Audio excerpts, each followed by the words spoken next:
Sveiki, šiandieną lankomės prie monumento, kuris skirtas Selingeriui bei jo knygai Rugiuose prie bedugnės. Ir šiandienos objektas numeris 2 ir yra rašytojas Jeronimas Selingeris.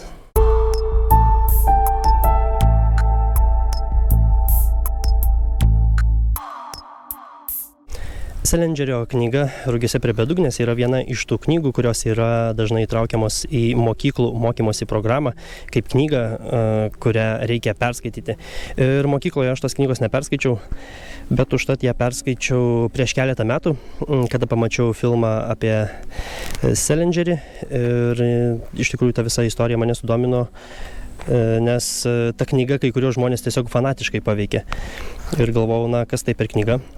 Ir vis dėlto knyga manęs taip nepaveikė fanatiškai kaip kai kuriuos. Ir besidomėdamas visą tą istoriją, suradau, kad Lietuvoje yra Selingerio paminklas.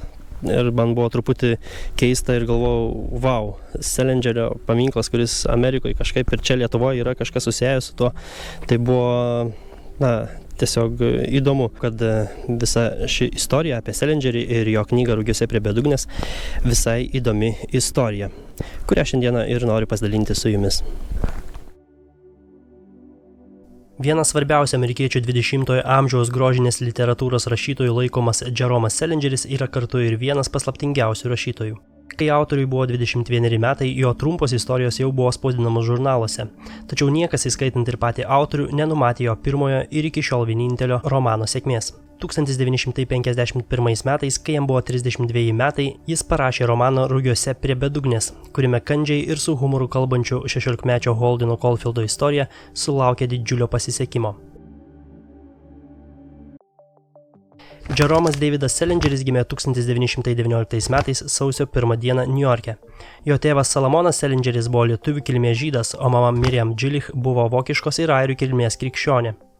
Rašytojo prosenelis Hymanas Jozefas Selingeris gimė Sudargo miestelyje, todėl Sudargė paminklas yra atidengtas priminti rašytojo šaknis. Vis dėlto nei rašytojo tėvai, nei pats rašytojas nebuvo linkę žiūrėti į praeitį, tad jo šaknis nelabai jam ir rūpėjo. Selingeris užaugo Niujorke, lankė valstybinės mokyklas. Kai tėvai persikėlė gyventi į kitą vietą 9 ir 10 klasėje, jis buvo perkeltas į privačią McBurney mokyklą, kurioje jis rašė į mokyklos laikraštį ir vaidino spektakliuose.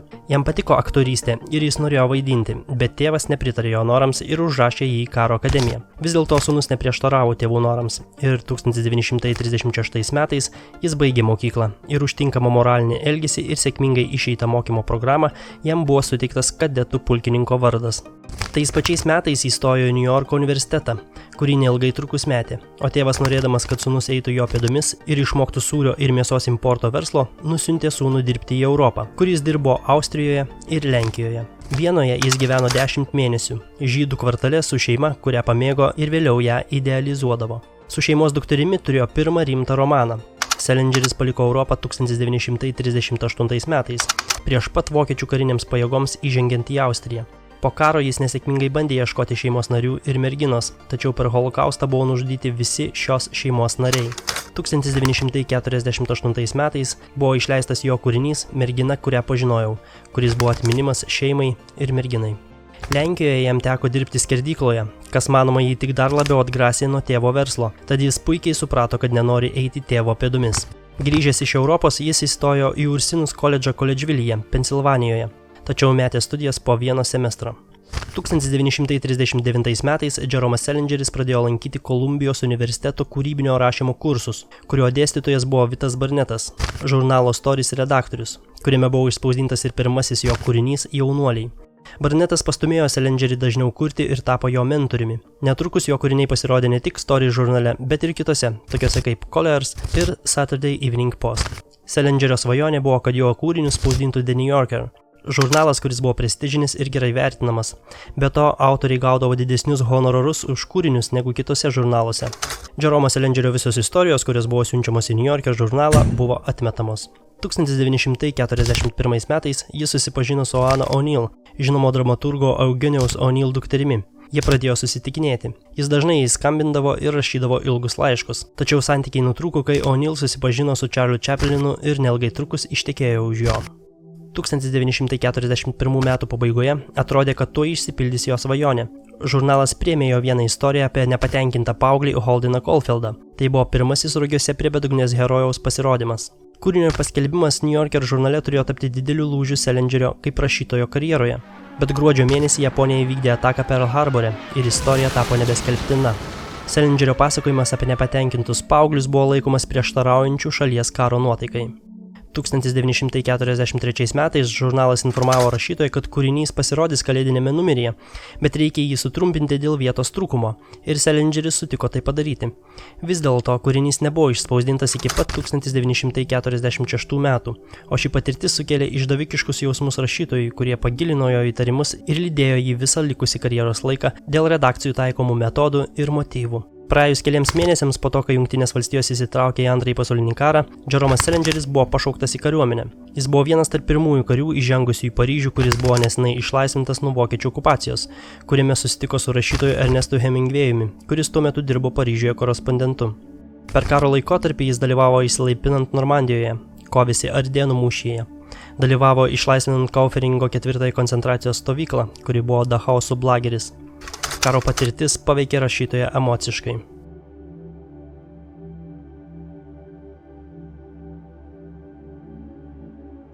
Po Vokietijos pralaimėjimo Salingeris pasirašė 6 mėnesių denacifikacijos pareigas užimantį postą Vokietijoje, kontražvalgybos korpuse. Jis gyveno Weißenburge, kur susipažino ir netrukus vedė Silviją Walter. 1946 metais balandį jis atsivežė ją į Jungtines valstijas, bet neilgai trukus santuoka iširo ir Silvija grįžo į Vokietiją. 1972 metais Silvija parašė Salingeriui laišką. Jis suplėšė voką jo net neatidaręs. 1948 metais Salingeris publikavo kritikų pripažintą kūrinį Puiki diena bananžuvėms gaudyti. O dar po poros metų, 1950 metais, jis susipažino su Clara Douglas, garsaus britų meno kritiko Roberto Longdono Douglaso dukra, kurią 1955 metais jis vedė. Porą kartų išbuvo šiek tiek daugiau nei 10 metį ir susilaukė 2 vaikų, Margaretos ir Matthew.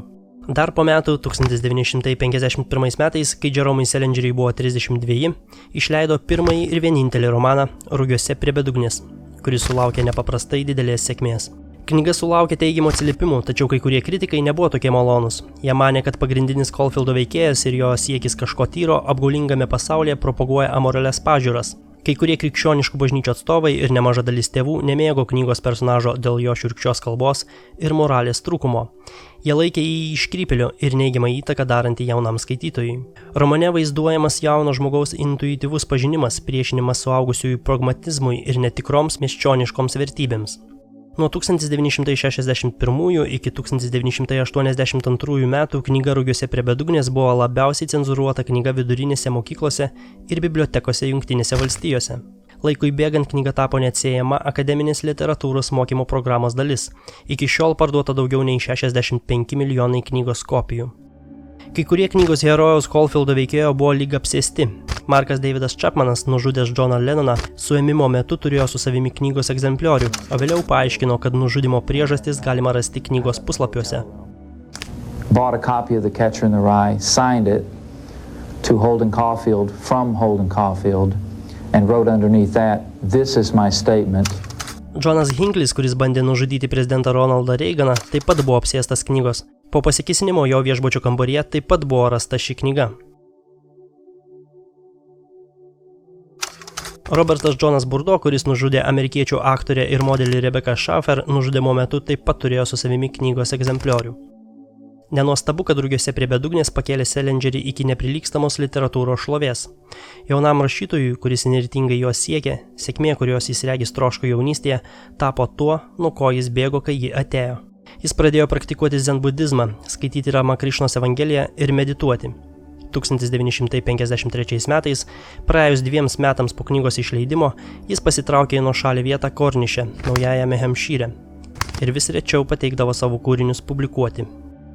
1965 m. birželio 19 dienos žurnalo New Yorker numeryje pasirodė jo trumposios fantastikos kūrinys novelė Hapvertas 16, 1924. Kūrinys užpildė beveik visą žurnalą. Ir tai buvo jo paskutinis publikuotas darbas jam esant gyvam. 1972 metais, kai Salingeriui buvo 53 metai, jis turėjo trumpą romaną su Joyce Maynard, kuri tuo metu buvo 18 metų. Jos esė ir nuotrauka buvo išspausdinta žurnale New York Times. Maynard ir Salingeris susirašinėjo keletą savaičių, kol jie pagaliau susitiko ir Joyce Maynard įsimylėjo atsiskyrusi rašytoją. Salingeris įtikino ją mesti mokyklą ir ji nusisukusi nuo savo šeimos ir draugų apsigyveno su Salingeriu. Jų santykiai truko apie 10 mėnesių. Daugelį metų po išsiskyrimo Maynard tylėjo apie jų dviejų santykius. Kai apie tai nusprendė parašyti, daugelis Salingerio gerbėjų buvo šokiruoti ir supykę, kad Maynard paviešino taip saugomą privatų Salingerio gyvenimą, o kitiems buvo smalsu, ką ji gali papasakoti apie rašytoją. 1999 metais Maynard buvo dar kartą sukritikuota, kai aukcione pardavinėjo Salingerio rašytus laiškus, kuriuos jis parašė per jų dviejų romaną. Laiškus už daugiau kaip $150 000 nupirko Kalifornijos programinės įrangos verslininkas ir filantropas Peteris Nortonas, kuris juos grąžino Salingeriui. Po Joyce Maynard apie Salingerio meilės gyvenimą buvo žinoma labai mažai. Ilgą laiką nebuvo rimtų santykių, kiek visuomenė žinojo. Tik kai Salingerio name kilo gaisras, visuomenė išgirdo apie naujausią Salingerio meilę – Colleen O'Neill. O'Neill buvo ta, kuri paskambino į gaisrinę, o po šios skambučio Salingerio asmeniniai santykiai staiga tapo vieši. Salingeriui tuo metu buvo 73 metai, o O'Neill buvo 40 metų jaunesnė už jį. Jai buvo 33 metai. Kadangi jų santykiai buvo gana paslėpti nuo visuomenės, tiksli jų santykių pradžia nežinoma, bet galiausiai jiedu susituokė ir O'Neill tapo trečioji Salingerio žmona. Kiek visuomeniai žinoma, O'Neill buvo paskutinė Salingerio meilė. Ar ji buvo didžiausia? Sunku pasakyti, bet jis su juo išliko iki pat jo mirties. Jeromas Davidas Salingeris mirė 2010 metais sausio 27 dieną. Jam buvo 91 metai. Po jo mirties jo trečioji žmona ir našlė Colleen O'Neill ir sūnus Matthew tapo jo turto valdytojais. Nepaisant didžiulių Salingerio pastangų gyventi užsidarius, kartais kas nors vis tiek iškildavo į viešumą. 2000-aisiais jo dukra Margaret išleido atsiminimų knygą, kurioje nemažai Salingerio gyvenimo detalių buvo atskleista. Salingerio gerbėjai ir net jos brolis Matthew sukritikavo Margaret už taip saugotą ir paviešintą rašytojo gyvenimą. Nors atsiskyręs nuo pasaulio ir daugiau nebepublikavęs jokių kūrinių, Salingeris vis dėlto nenustojo rašyti. –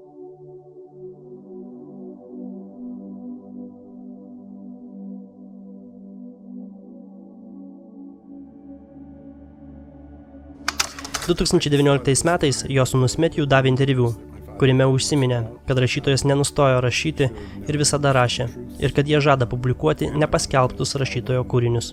Personally, that yes, he did keep writing, and yes, we were going to publish pretty much everything that he wrote. Tai tokia šiandienos istorija apie Rugiuose prie bedugnės knygos autorių Jeronimą Salingerį ir tiek šiam kartui. Ir iki kitų kartų. Iki.